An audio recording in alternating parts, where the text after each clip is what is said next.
ಎಲ್ಲರಿಗೂ ನಮಸ್ತೆ. ನಾನು ಇವತ್ತು ಮಂಡ್ಯ ಜಿಲ್ಲೆ ಪಾಂಡವಪುರ ತಾಲೂಕಲ್ಲಿ ಕೆ ಮಂಚನಹಳ್ಳಿ ಗ್ರಾಮದಲ್ಲಿ ಒಂದು ಸರ್ಕಾರಿ ಶಾಲೆ ಇದೆ. ಅಲ್ಲಿ ನಿಂತ್ಕೊಂಡು ಒಂದು ವಿಡಿಯೋ ಮಾಡ್ತಾ ಇದ್ದೀನಿ. ಏನಕ್ಕೆ ಅಂದ್ರೆ, ಈ ಸರ್ಕಾರಿ ಶಾಲೆಯಿಂದ ಒಂದು ಮಗು ನವೋದಯ ಎಕ್ಸಾಮ್ ಪಾಸ್ ಆಗಿ ನವೋದಯ ಸ್ಕೂಲ್ಗೆ ಹೋಗ್ತಾ ಇದ್ದಾರೆ. ಒಂದು ರೀತಿ ಇವತ್ತು ಊರಿನಲ್ಲಿ ಹಬ್ಬದ ವಾತಾವರಣ ಇದೆ. ಊರಿನ ಗ್ರಾಮಸ್ಥರೆಲ್ಲ ಆಲ್ಮೋಸ್ಟ್ ಎಲ್ಲ ಇಲ್ಲೇ ಇದ್ದಾರೆ. ಏನಕ್ಕೆ ಅಂದ್ರೆ, ಸರ್ಕಾರಿ ಶಾಲೆಯಲ್ಲಿ ಇರೋದೇ 17 ಮಕ್ಕಳು. 17 ಮಕ್ಕಳಲ್ಲಿ 1ನೇ ಕ್ಲಾಸಿಂದ 5ನೇ ಕ್ಲಾಸ್ ಗಂಟ 17 ಮಕ್ಕಳಿದ್ದಾರೆ. 5ನೇ ಕ್ಲಾಸಲ್ಲಿ 7 ಮಕ್ಕಳಿದ್ದಾರೆ. 7 ಮಕ್ಕಳಲ್ಲಿ ಒಂದು ಮಗು ಯಾವುದೇ ಕೋಚಿಂಗ್ ಸೆಂಟರ್ಗೆ ಹೋಗದಂತೆ ಮನೇಲೆ ಕೂತ್ಕೊಂಡು ಓದಿ ಮತ್ತೆ ಇಲ್ಲಿನ ಶಿಕ್ಷಕರ ಸಹಾಯದಿಂದ ನವೋದಯ ಕ್ವಾಲಿಫೈ ಆಗಿದ್ದಾರೆ. ಅದಕ್ಕೋಸ್ಕರ ನಾನು ಇಲ್ಲಿ ಬಂದು ವಿಡಿಯೋ ಮಾಡ್ತಾ ಇದ್ದೀನಿ. ಒಂದು ನಿಮಿಷ, ಅವ್ರ ತಂದೆ ಇದ್ದಾರೆ, ಕರಿತೀನಿ. ಸರ್ ಬನ್ನಿ ಒಂದು ನಿಮಿಷ. ರಾಜಣ್ಣ ಅನ್ಬಿಟ್ಟು ನೋಡಿರ್ತೀರ, ಇವರು ರಾಜಣ್ಣ ಅನ್ಬಿಟ್ಟು. ಇವ್ರ ಬಗ್ಗೆ ಈ ಕಡೆ ಬನ್ನಿ. ಇದು 3ನೇ ವಿಡಿಯೋ ಮಾಡ್ತಾ ಇರೋದು. ಆಲ್ರೆಡಿ 2 ವಿಡಿಯೋ ಯೂಟ್ಯೂಬ್ ಅಲ್ಲಿ ಇದೆ. ಇದು 3ನೇ ವಿಡಿಯೋ ಮಾಡ್ತಾ ಇದ್ದೀನಿ. ಇವರು ಸುಮಾರು 1 ವರ್ಷದಿಂದ 10 ತಿಂಗಳು ಅಥವಾ 1 ವರ್ಷದಿಂದ ನನಗೆ ಫೋನ್ ಮಾಡಿದ್ರು. ಇದೇ ಚಿನ್ಕೊಳ್ಳಿ ನಿಂತ್ಕೊಂಡು, ಸರ್ ನವೋದಯ ಕೋಚಿಂಗ್ ಸೇರಿಸ್ಬೇಕು, ಏನ್ ಮಾಡೋದು, ಅಲ್ಲೇ ಬರ್ತೀನಿ ಅಂತ ಹೇಳಿದ್ರು. ಆಯ್ತು, ಒಂದಿನ ಬಂದು ಮೀಟ್ ಮಾಡ್ಕೊಂಡು ಹೋಗಿ ಅಂತ ಹೇಳ್ದೆ. ಬಂದ್ರು ಇವರು ಮತ್ತೆ ವರ್ಷಿತಾ. ವರ್ಷಿತಾ ಬನ್ನಿ. ಒಂದಿನ ಬನ್ನಿ ಅಂತ ಹೇಳಿದ್ದೆ. ಒಂದಿನ ಸಾಯಂಕಾಲ 5:15ಗೆ ಬಂದಿರು ಇವರು. ನೋಡಿ, ಈಗ ಮುಖ ನೋಡೋರು ಗೊತ್ತಾಗುತ್ತೆ ಯೂಟ್ಯೂಬ್ ಅಲ್ಲಿ. ಆಯ್ತಾ, ಇಬ್ರು ಬಂದಿರು ನಮ್ಮ ಕೋಚಿಂಗ್ ಸೆಂಟರ್ ಅಲ್ಲೊಂದು ವಿಡಿಯೋ ಮಾಡಿದ್ದೀನಿ. ಬಂದ್ ಕೂತ್ಕೊಂಡು ಕೇಳ್ದೆ ಎಷ್ಟು ದೂರ ಆಗುತ್ತೆ ಅಂತ. 55 ಕಿಲೋಮೀಟರ್ ಅಂತ ಹೇಳಿದ್ರು. 55 ಕಿಲೋಮೀಟರ್. ಇವತ್ತು ನಾನು ನನ್ನ ಮಂಡ್ಯ ಜಿಲ್ಲೆ ನನ್ನ ಕೋಚಿಂಗ್ ಸೆಂಟರ್ ಇಲ್ಲಿ ಬಂದಿದ್ದೆ. 55 ಕಿಲೋಮೀಟರ್ ಆಗುತ್ತೆ. ಮತ್ತೆ ಇವ್ರಿಗೆ ಸರಿಯಾದ ಬಸ್ಸಿನ ವ್ಯವಸ್ಥೆ ಇಲ್ಲ, ನೇರವಾಗಿ ಬಸ್ಸಿನ ವ್ಯವಸ್ಥೆ ಇಲ್ಲ. 1 ಕಿಲೋಮೀಟರ್ ಅಲ್ಲಿ ಮೇನ್ ರೋಡ್ ಅಲ್ಲಿ ಇಳಿದ್ಬಿಟ್ಟು ಅಲ್ಲಿಂದ ನಡ್ಕೊ ಬರ್ಬೇಕಿಲ್ಲ, ಬೇರೆ ವೆಹಿಕಲ್ ಅಲ್ಲಿ ಬರ್ಬೇಕು. ಆ ರೀತಿ ಇದೆ ಪರಿಸ್ಥಿತಿ. 55 ಕಿಲೋಮೀಟರ್ ಕೋಚಿಂಗ್ ಸೆಂಟರ್ಗೆ, ಪುನಃ ವಾಪಸ್ 55 ಕಿಲೋಮೀಟರ್ ಇವ್ರ ಊರಿಗೆ. 100 ಕಿಲೋಮೀಟರ್ 110 ಕಿಲೋಮೀಟರ್ ಇಲ್ಲೇ ಹೊರಟೋಗುತ್ತೆ. ಮತ್ತೆ ಮಕ್ಕಳು ಬೆಳಿಗ್ಗೆಯಿಂದ ಸಾಯಂಕಾಲ ಗಂಟ ಸ್ಕೂಲಲ್ಲಿ ಕುತ್ಕೊಂಡು ಪಾಠ ಪ್ರವಚನ ಕೇಳಿರ್ತಾರೆ. ಪುನಃ ಸಾಯಂಕಾಲ ಏನಾದ್ರು ಕೋಚಿಂಗ್ ಸೆಂಟರ್ಗೆ ಏನಾರು ಕರ್ಕೊಂಡ್ ಬಂದ್ರೆ 55 ಕಿಲೋಮೀಟರ್ ಟ್ರಾವೆಲ್ ಮಾಡ್ಕೊಂಡು ಮಗು ನಿದ್ದೆ ಮಾಡ್ತಾರೆ. ನಾನೇ ಸುಮಾರು ಮಕ್ಕಳು ಪಾಠ ಮಾಡ್ತೀನಿ, ನೋಡಿದೀನಿ. ಎಲ್ಲ ಬೆಳಗ್ಗೆಯಿಂದ ಸಾಯಂಕಾಲ ಗಂಟ ಸ್ಕೂಲಲ್ಲಿ ಪಾಠ ಕೇಳಿ ಸುಸ್ತಾಗಿ ಟ್ಯೂಷನ್ ಸೆಂಟರ್ ಬಂದು ಆಕ್ಲಿಸ್ತಾ ಕೂತಿರ್ತಾರೆ. ಅದೆಲ್ಲ ಹೇಳ್ದೆ ಅವರಿಗೆ ಫ್ರಾಂಕ್ ಆಗಿ ಎಕ್ಸ್ಪ್ಲೈನ್ ಮಾಡಿದೆ, ಈ ತರ ಎಲ್ಲ ಸಮಸ್ಯೆ ಆಗುತ್ತೆ, ದಯವಿಟ್ಟು ನೀವು ಕೋಚಿಂಗ್ ಸೆಂಟರ್ ಸೇರಿಸ್ಬೇಡಿ. ಯೂಟ್ಯೂಬ್ ಅಲ್ಲಿ ಪಾಠ ಮಾಡಿದೀನಿ, ಜಸ್ಟ್ ಬುಕ್ ತಗೊಂಡೋಗಿ ಮನೇಲೆ ಕೂತ್ಕೊಂಡು ಪ್ರಾಕ್ಟೀಸ್ ಮಾಡಿ ಅಂತ ಹೇಳಿದ್ರು. ಸೇಮ್ ಅದೇ ತರ ಮಾಡಿದ್ರು ಇವರು. ಮತ್ತೆ ಬನ್ನಿ, ತಿಂಗ್ಳಿಗೆ 1 ಸಲ 2 ಸಲ ಬನ್ನಿ ಅಂತ ಹೇಳಿದೆ. ಒಂದು 5-6 ಸಲ ಬಂದಿದ್ದಾರೆ. ಅದೇ ತರ ಮಾಡಿ ಇವತ್ತು ನವೋದಯ ರಿಸಲ್ಟ್ ಬಂದಿದೆ. ಇವ್ರು ಕ್ವಾಲಿಫೈ ಆಗಿದ್ದಾರೆ. Serial number 45. ಆಯ್ತಾ, ವರ್ಷಿಣಿ ಎಸ್ ಅನ್ಬಿಟ್ಟು, ವರ್ಷಿಣಿ ಎಸ್ ಅನ್ಬಿಟ್ಟು ಇವ್ರು ನವೋದಯ ಕ್ವಾಲಿಫೈ ಆಗಿದ್ದಾರೆ. ಸೊ ನಿಮ್ಗೆ ಪೂರ್ತಿ ರಾಜ್ಯದಲ್ಲಿ ಎಲ್ಲಾ ಮಕ್ಳಿಗೆ ಇವ್ರ ಒಂದು ರೀತಿ ಇನ್ಸ್ಪಿರೇಷನ್. ಇದೊಂಥರ ಕುಗ್ರಾಮ ಅಂತ ಹೇಳ್ಬೋದು. ಬಸ್ಸೇ ಬರಲ್ಲ ಅಂದ್ರೆ ಇನ್ನೆಂತ ಗ್ರಾಮ ಇದು. ಮತ್ತೆ ಸ್ಕೂಲ್ ನೋಡಿ, ಎರಡೇ ರೂಮ್ ಇರೋದು ಸ್ಕೂಲು.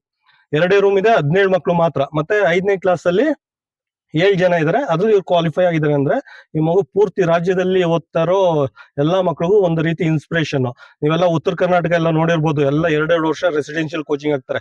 4ನೇ ಕ್ಲಾಸ್ ಅಲ್ಲಿ ಇದ್ದಂಗೆ ತಗೊಂಡೋಗಿ ರೆಸಿಡೆನ್ಷಿಯಲ್ ಕೋಚ್ ಹಾಸ್ಟೆಲ್ ಹಾಕ್ಬಿಡ್ತಾರೆ ನವೋದಯ ಕ್ವಾಲಿಫೈ ಅಂತ. ಮತ್ತೆ ಲಕ್ಷಾಂತರ ರೂಪಾಯಿ ಎಲ್ಲ ಖರ್ಚು ಮಾಡಿರ್ತಾರೆ. ಇವ್ರದ್ದೇನಿಲ್ಲ, ಮನೇಲೆ ಯೂಟ್ಯೂಬ್ ನೋಡ್ಕೊಂಡು ಕೂತ್ಕೊಂಡು ಪ್ರಾಕ್ಟೀಸ್ ಮಾಡಿ ನವೋದಯ ಪಾಸ್ ಆಗಿದ್ದಾರೆ. ಅದು ಎಫರ್ಟು. ಈ ಮಗು ಮೇನ್ ಎಫರ್ಟು. ನಾನೇನ್ ಪಾಠ ಮಾಡಿ ಬಿಟ್ಬಿಟ್ಟಿದ್ದೀನಿ. ಯಾರು ನವೋದಯ ಪಾಠ ಕೇಳ್ತಾ ಇದಾರೆ ಅಂದ್ರೆ ನನ್ಗಂತೂ ಗೊತ್ತಿರಲ್ಲ. ಈ ತರ ಬಂದು ನನಗೆ ಹೇಳಿದ್ರೆ ಗೊತ್ತಾಗುತ್ತೆ. ಸರ್ ನಿಮ್ಮ ಯೂಟ್ಯೂಬ್ ಅಲ್ಲಿ ಪಾಠ ಕೇಳ್ತಾ ಇದ್ದೀನಿ ಅಂತ ಹೇಳಿದ್ರೆ ಮಾತ್ರ ಗೊತ್ತಾಗುತ್ತೆ. ಈ ಮಕ್ಕಳೆಲ್ಲ ಮನೇಲೆ ಕೂತ್ಕೊಂಡು ಮತ್ತೆ ಸ್ಕೂಲಲ್ಲಿ ಟೀಚರ್ ಸಹಾಯದಿಂದ ಕ್ವಾಲಿಫೈ ಆಗಿದ್ದಾರೆ. ಅದಕ್ಕೆ ಊರಿನ ಗ್ರಾಮಸ್ಥರೆಲ್ಲ ಇವತ್ತು ಸಣ್ಣದಾಗಿ ಸನ್ಮಾನ ಇಟ್ಕೊಂಡಿದ್ದಾರೆ. ಮಗುಗೆ ಸನ್ಮಾನ ಆಲ್ರೆಡಿ ಮಾಡಿದ್ದಾರೆ. ಎಲ್ಲರಿಗೂ ಥ್ಯಾಂಕ್ಸ್ ಅಂತ ಹೇಳ್ತಾ ಇದ್ದೆ. ನೋಡಿ, ಸರ್ಕಾರಿ ಶಾಲೆ ಕೆ ಮಂಚನಹಳ್ಳಿ ಗ್ರಾಮ. ಮ್ಯಾಮ್ ಇಲ್ಲಿ ಟೀಚರ್ ಇದ್ದಾರೆ, 1 ನಿಮಿಷ ಟೀಚರ್ ಕರಿತೀನಿ. ಮ್ಯಾಮ್ ಇಬ್ರು ಟೀಚರ್ ಬನ್ನಿ. ಊರಲ್ಲಿ ಏನಕ್ಕೆ ಸರ್ಕಾರಿ ಶಾಲೆ ಉಳಿಬೇಕು ಅಂತ ಇದೊಂದು ಕಾರಣ. ನಿಮ್ಗೆ ಏನಕ್ಕೆ ಒಂದು ಸರ್ಕಾರಿ ಶಾಲೆಯನ್ನು ಮುಚ್ಚಬಾರ್ದು? ಪ್ರತಿಯೊಂದು ಸರ್ಕಾರಿ ಶಾಲೆಯಲ್ಲೂ ಒಂದು ರೀತಿ ದೇವಸ್ಥಾನ ಇದ್ದಂಗೆ. ಊರಲ್ಲಿ ದೇವಸ್ಥಾನ ಇರುತ್ತೋ ಬಿಡುತ್ತೋ ಗೊತ್ತಿಲ್ಲ, ಊರಲ್ಲಿ ಪ್ರತಿಯೊಂದು ಊರಲ್ಲೂ ಸರ್ಕಾರಿ ಶಾಲೆ ಇರಲೇಬೇಕು ಅನ್ಬಿಟ್ಟು ಏನಕ್ಕೆ ನಿಂತಿದೆ ಅಂದ್ರೆ ಇದಕ್ಕೆ. ನೋಡಿ, 17 ಮಕ್ಳು ಇದಾರೆ ಅನ್ಬಿಟ್ಟು ಏನೋ ಸ್ಕೂಲ್ ಏನೋ ಕ್ಲೋಸ್ ಮಾಡಿದ್ರೆ ಪರಿಸ್ಥಿತಿ ಏನಾಗ್ತಾ ಇತ್ತು? ಊರಿಗೆ ನೆಟ್ಟಿಗೆ ಬಸ್ ಇಲ್ಲ, ಇಲ್ಲಿಂದ ಯಾವ್ದೋ ಒಂದು ಸ್ಕೂಲ್ಗೆ ಹೋಗ್ಬೇಕು, ವಾಪಸ್ ಬರ್ಬೇಕು, ಆ ರೀತಿ ಪರಿಸ್ಥಿತಿ ಇದೆ. ಅಂತದ್ರಲ್ಲಿ ಮೇಡಮ್ ಏನ್ ಮಾಡಿದಾರೆ, LKG UKG ಇಲ್ಲ, ಆದ್ರೂ ಮಕ್ಳನ್ನ ಕರ್ಸ್ಕೊಂಡು ಅವ್ರಿಗೆಲ್ಲ ಸ್ವಂತ ದುಡ್ಡಲ್ಲಿ ಅವ್ರಿಗೆ ಊಟದ ವ್ಯವಸ್ಥೆ, ಬಾಳೆಹಣ್ಣು ಅದನ್ನೆಲ್ಲ ಮಾಡಿ ಮಕ್ಳನ್ನ ಸ್ಕೂಲ್ ಮುಚ್ಚಬಾರ್ದು ಮತ್ತೆ ಸ್ಟ್ರೆಂತ್ ಕಡಿಮೆ ಮಾಡಬಾರ್ದು ಅಂದ್ಬಿಟ್ಟು ಸ್ಕೂಲ್ ಸ್ವಂತ ದುಡ್ಡಲ್ಲಿ ಬರ್ತಾ ಇರೋ ಸಂಬಳದಲ್ಲಿ ಮಕ್ಳನ್ನ ಮಾಡ್ತಾರೆ, ಅಡ್ಮಿಷನ್ ಮಾಡ್ಕೊಂಡು ಮಾಡ್ತಾ ಇದಾರೆ, ಪಾಠ ಹೇಳ್ಕೊಡ್ತಾ ಇದಾರೆ. ಮತ್ತೆ ಈ ಲೆವೆಲ್ ಪಾಸ್ ಆಗಿದ್ದಾರೆ ಅಂದ್ರೆ ಅದಕ್ಕೆ ನಾನ್ ಕಾರಣ ಅಲ್ಲ. ಆಲ್ರೆಡಿ ಫೌಂಡೇಶನ್ ಎಲ್ಲ ರೆಡಿ ಮಾಡಿದ್ದಾರೆ. ಸ್ಕೂಲ್ ಟೀಚರ್ಸ್ ಫೌಂಡೇಶನ್ ರೆಡಿ ಮಾಡಿದ್ದಾರೆ. ಜಸ್ಟ್ ಅದ್ರ ಮೇಲೆ ಮನೆ ಕಟ್ಟಿದ್ದಾರೆ ಅಷ್ಟೇನೆ. ಆ ಫೌಂಡೇಶನ್ ಎಲ್ಲ HM, ಅಸಿಸ್ಟೆಂಟ್ ಟೀಚರ್ ಎಲ್ಲ ರೆಡಿ ಮಾಡಿ ಇಟ್ಟಿದ್ದಾರೆ. ಅಂದ್ರೆ ಅರ್ಥ ಮಾಡ್ಕೊಳ್ಳಿ, ಕ್ವಾಲಿಟಿ ಎಜುಕೇಶನ್ ಯಾವ ರೀತಿ ಇದೆ ಅಂತ. ಇದೊಂದು ಕುಗ್ರಾಮದಲ್ಲಿ ಕ್ವಾಲಿಟಿ ಎಜುಕೇಶನ್ ಯಾವ ರೀತಿ ಇದೆ ಅನ್ಬಿಟ್ಟು ಈ ಮಗು ಗೊತ್ತಾಗುತ್ತೆ. ಸುಮಾರು ಮಂಡ್ಯದಲ್ಲಿ 3500 ಮಕ್ಳೇನ ಈ ಸಲ ನವೋದಯ ಎಕ್ಸಾಮ್ ಬರೆದಿರೋದು. ಅದ್ರಲ್ಲಿ 80 ಮಕ್ಳು ಪಾಸ್ ಆಗಿದ್ದಾರೆ ಅಂದ್ರೆ ಪೂರ್ತಿ ಮಂಡ್ಯ ಜಿಲ್ಲೆಗೆ 80 ಮಕ್ಳು ಒಂದು ರೀತಿ ಸ್ಟಾರ್ ಇದ್ದಂಗೆ. ಸೊ ಆ ಸ್ಟಾರ್ ಅಲ್ಲಿ ಇವರು ಒಬ್ರು. ಅದಕ್ಕೆಲ್ಲ ಕಾರಣ ಟೀಚರ್ಸ್ ಮತ್ತೆ ಪೇರೆಂಟ್. ಮತ್ತೆ ಇವರು ಕೋಆರ್ಡಿನೇಟ್ ಮಾಡ್ಕೊಂಡು ಮನೇಲೆಲ್ಲ ಇಂಟರ್ನೆಟ್ ವ್ಯವಸ್ಥೆ ಮಾಡಿ ಓದಿಸಿದ್ದಾರೆ. ಎಲ್ಲ ಎಫರ್ಟ್ ಎಲ್ಲ ಇವ್ರದ್ದು. ಅದಕ್ಕೋಸ್ಕರ ಇವ್ರಿಗೆಲ್ಲ ನೋಡಿ ಯಾವ ರೀತಿ ಎಕ್ಸ್ಪ್ಲೈನ್ ಮಾಡ್ತಾರೆ ಇವ್ರು. ಮ್ಯಾಮ್ ಎಕ್ಸ್ಪ್ಲೈನ್ ಮಾಡಿ ಮ್ಯಾಮ್, ಯಾವ ರೀತಿ ಒಂದ್ ವರ್ಷ ಇವ್ರಿಗೆ ಮಾರ್ಗದರ್ಶನ ಇಲ್ಲಿ ಕೂತ್ಕೊಂಡು ಕೊಟ್ಟಿದ್ದಾರೆ ಅಂತ ಸ್ಕೂಲ್ ಟೀಚರ್ ಎಕ್ಸ್ಪ್ಲೈನ್ ಈ ಮಾಡ್ತಾರೆ. ದಿನ ನಮ್ಮ ಮಂಚನಹಳ್ಳಿ ಶಾಲೆಗೆ ಒಂದು ಹಬ್ಬದ ವಾತಾವರಣ, ವಿಶೇಷ ದಿನ ಅಂತ ಹೇಳ್ಬೋದು. ನಾನು ಇಲ್ಲಿಗೆ ಬಂದು 10 ವರ್ಷ ಸರ್ವಿಸ್ ಆಯ್ತು. ಅಂತರಲ್ಲಿ ಈ ವರ್ಷ ಮೊದಲನೇ ಬಾರಿಗೆ ನವೋದಯಕ್ಕೆ ನಮ್ಮ ಸರ್ಕಾರಿ ಶಾಲೆಯಿಂದ ಒಂದು ಮಗು ಸೆಲೆಕ್ಟ್ ಆದ್ಲು ಅಂತ ಅಂದ್ರೆ, ಅವಳು ನಮ್ಮ ಊರಿನ ಮತ್ತು ಮಂಡ್ಯ ಜಿಲ್ಲೆ ಒಂದು ಮಿನುಗುತ್ತಾರೆ ಅಂತ ಹೇಳೋದಿಕ್ಕೆ ನಾನು ಇಷ್ಟಪಡ್ತೀನಿ. ಅದಲ್ದೆ ಈ ಸಂತೋಷ್ ಗೌಡ ಸರ್ ಅವರ ನಿಸ್ವಾರ್ಥ ಸೇವೆ ಅಂತ ಹೇಳ್ಬೋದು. ಅವರು ಒದಗಿಸಿರೋಂಥ ಸ್ಟಡಿ ಮೆಟೀರಿಯಲ್ಲು ಎಲ್ಲ ಉಚಿತವಾಗಿ, ಅದರಲ್ಲೂ ಸರ್ಕಾರಿ ಶಾಲೆಗಳ ಬಗ್ಗೆ ಇರೋಂಥ ಅವರ ಅಭಿಮಾನ. ನೀವು ಅನ್ಕೊಂಡಿರ್ಬೋದು ಸರ್ಕಾರಿ ಶಾಲೆನಲ್ಲಿ ನಮ್ದು ಆಂಗ್ಲ ಮಾಧ್ಯಮಕ್ಕೆ ಸೇರಿಸ್ತೀವಿ, ಇಲ್ಲ ಈಗ ಸರ್ಕಾರಿ ಶಾಲೆಯಲ್ಲೂ ಸಹ 1ನೇ ತರಗತಿಯಿಂದನೇ ಇಂಗ್ಲಿಷ್ ಮೀಡಿಯಂ ಇದೆ. ನಮ್ಮ ಮಕ್ಕಳು ಇಂಗ್ಲಿಷ್ ಕಿಟ್ಟು, ಸ್ಪೋಕನ್ ಇಂಗ್ಲಿಷ್ ಎಲ್ಲ ಡೆವಲಪ್ ಮಾಡ್ತಾ ಇದೀವಿ.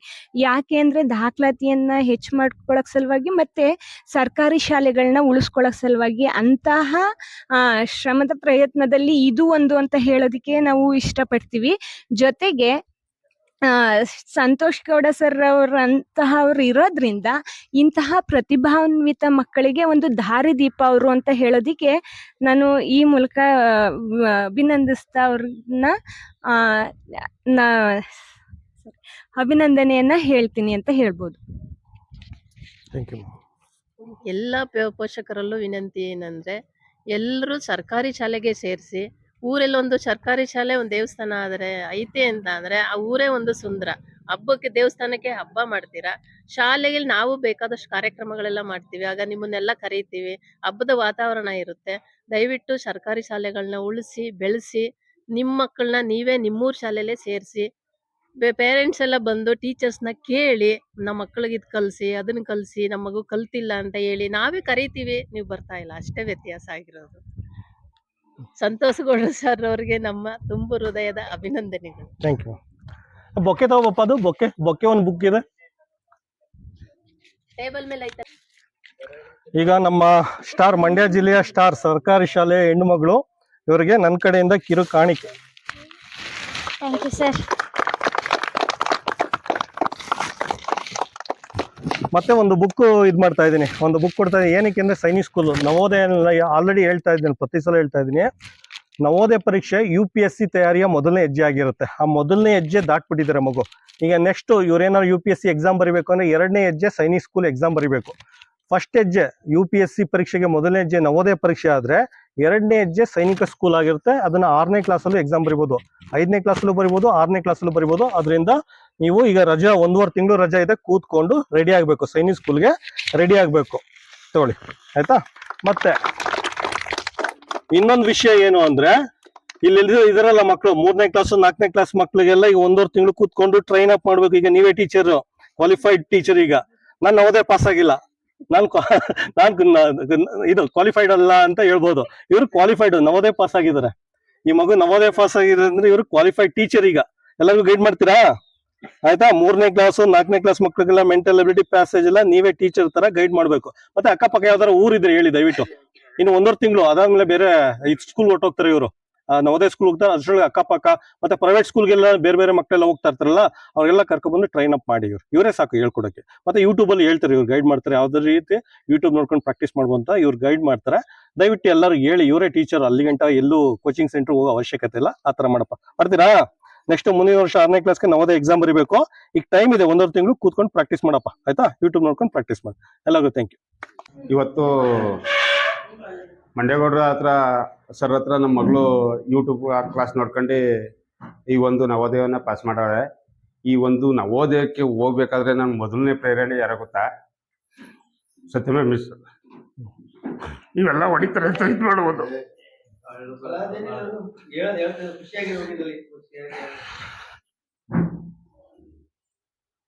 ಯಾಕಂದ್ರೆ ಅವರು ಈ ಸ್ಕೂಲಲ್ಲಿ ಉಳಿಸ್ಕೋಬೇಕು ಅಂತ ಅಷ್ಟೇ ನಾನು ಪ್ರಯತ್ನ ಪಟ್ಟಿದ್ದೀನಿ. ಎಷ್ಟು ಇದಾಗಿದ್ದು ಅಂತ 3-4 ಸರಿ ಕರೆದು ಹೇಳಿದ್ರು ಅವರು, ನಾವು ಓದಿ ಹಾಕಿ ನಮ್ಮ ಅವಳು ಹೋಗ್ಬಿಟ್ಟು ಮಾಡಲ್ಲ, ಇಲ್ಲ ಅವ್ರು ಅರ್ಜಿ ಮಾಡ್ಕೊಂಡಿರ್ಲಿ ಅಂತ ಅಂದೆ. ಆಗ ಅವರು ಯಾವ್ದಾರು ರೆಸಿಡೆನ್ಸಿ ಇದು ಹೇಳಿದ್ರು, ಶಿವಮೊಗ್ಗದ ಹತ್ರ ಮತ್ತೆ ಬೆಳಗಾವಿ ಹತ್ರ ಹೇಳಿದ್ರು, ಚೆನ್ನಾಗಿ ನಡೀತದೆ, ಅಲ್ಲಿ ಹಾಕಿ ಅಂತಾರು. ನಾನು ಅಲ್ಗಾಕ್ಬಿಟ್ಟು ಇವಳಿಗೆ ಯಾವಾಗ ಊಟ ತಿನ್ನಿಕ್ಕಿಲ್ಲ, ಏನಿಲ್ಲ, ಇಲ್ಗಾದ್ರೆ ನೋಡೋದ ಅಂದ್ಬಿಟ್ಟು ಅವತ್ತೆಲ್ಲ ಹೋಗಿ ಯೂಟ್ಯೂಬ್ ಮೊಬೈಲಲ್ಲಿ ಯೂಟ್ಯೂಬ್ ಚೆಕ್ ಮಾಡಿದೆ. ಆಗ ಸಿಕ್ಕಿದ್ದು ನಾಗಮಂಗಲದೊಂದು, ಇವ್ರದ್ದೊಂದು. ನಾನು ಸೆಲೆಕ್ಟ್ ಮಾಡ್ಕೊಂಡದ್ದು ಮಂಡ್ಯಕ್ಕಾದ್ರೆ ಆಗಾಗ ಹೋಗ್ಬೋತಾ ಇರೋದು, ಏನೋ ಒಂಚೂರು ಕೆಲಸ ಕಾರ್ಯಗಳಾಯ್ತಲ್ಲ ಅಂದ್ಬಿಟ್ಟು ಒಂದು ಫೋನ್ ಕಾಲ್ ಆಗ್ತೆ, ಬನ್ನಿ ನೀವು ನಾಳೆ ಎಷ್ಟು ಗಂಟೆಗೆ ಎಷ್ಟು ಟೈಮ್ ಇಷ್ಟು ಅಂತಂದೆ.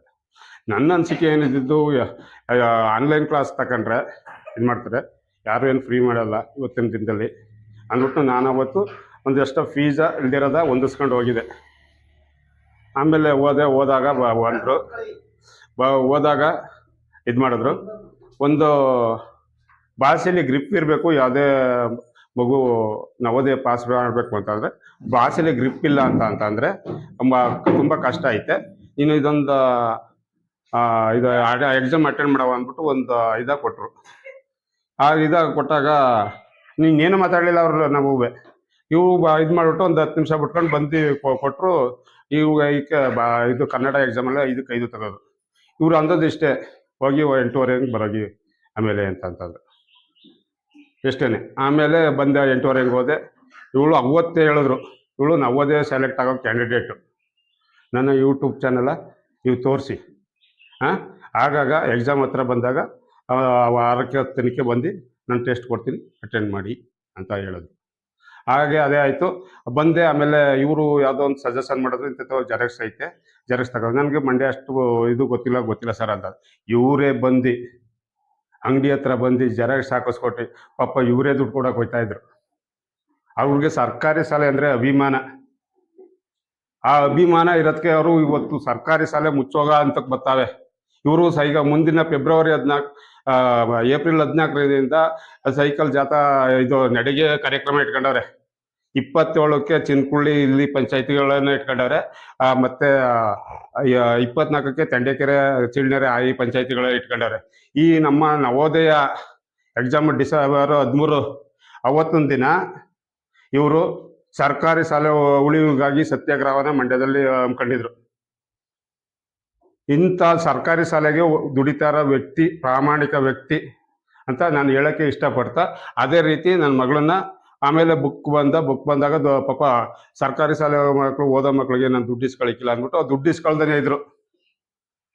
ನಾನು ಸರ್ ಇಲ್ಲ ಸರ್, ಇವತ್ತು ನಾನು ಪುಕ್ಸಟೆ ಇಸ್ಕೊಂಡು ಹೋಗ್ಬಿಟ್ರೆ ಅಯ್ಯೋ ಪುಕ್ಸಟೆ ಬಂದವೆ ಬುಕ್ಕು ಅಂತ ನಾನು ಒಂಚೂರು ನೆಗ್ಲಿಜೆನ್ಸಿ ಮಾಡ್ಬೋದು. ನಾನು ಇವತ್ತು ದುಡ್ಡ ಕೊಟ್ಟಿದ್ರೆ ದುಡ್ಡು ಕೊಟ್ಟಿಲ್ವೋ ತಂದಿಲ್ವೋ ಅಂತ ಓದು ಅಂತ ಹೇಳ್ಬೋದು, ಒಂದು ಇದು ಮಾಡ್ಬೋದು ಅನ್ನೋದಕ್ಕೆ ಅವತ್ತು ಬಲವಂತ ಮಾಡಿ ದುಡ್ಡು ಕೊಟ್ಟೆ. ಆಮೇಲೆ ತಗ್ಗಳ್ಳಿ ಸ್ಕೂಲ್ಗೆಲ್ಲ ಫ್ರೀ ಬುಕ್ಗಳನ್ನು ಹಂಚವ್ರೆ ಇವರು. ತಗ್ಗಳ್ಳಿ ಸ್ಕೂಲ್ಗೆ ನವೋದಯ ಬುಕ್ಗಳು ಇಷ್ಟೊಂದು ಹೇಳ್ತಾ, ಆಮೇಲೆ ಎಕ್ಸಾಮ್ ಹತ್ರ ಬಂದಾಗ ಒಂದು 7-8 ಸಾರಿ ಕರ್ಕೋದೆ. ಆಮೇಲೆ ನನ್ನ ಮಗಳು 80ಕ್ಕೆ 78 ತಗೊಂಡ್ಲು. ಈಗ ನನ್ನ ಬುಕ್ಕ ನಿಲ್ಲಿಸಿ ನಂದು ಬೇರೆ ಆ ಥರ ಸಜೆಷನ್ ಮಾಡ್ತೀನಿ, ಆ ಥರ ಓದಿ ಅಂದ್ಬಿಟ್ಟು ಅವರೇ ಆ ಥರ ಸಜೆಷನ್ ಮಾಡಿದ್ರೆ ಇದು ಮಾಡಿಕೊಟ್ಟು ಇದು ಮಾಡಿದ್ರು. ಸರಿ, ₹1 ನನಗೆ ದುಡ್ಡು ಕೊಟ್ಟಿಲ್ಲ ಅವ್ರಿಗೆ. ಹೋಗಿ ಬರೋದು ಪೆಟ್ರೋಲು ಖರ್ಚು ಅಷ್ಟೇ. ಮುಂದಕ್ಕೆ ಅವ್ರು ಮಾತಾಡ್ತಾರೆ.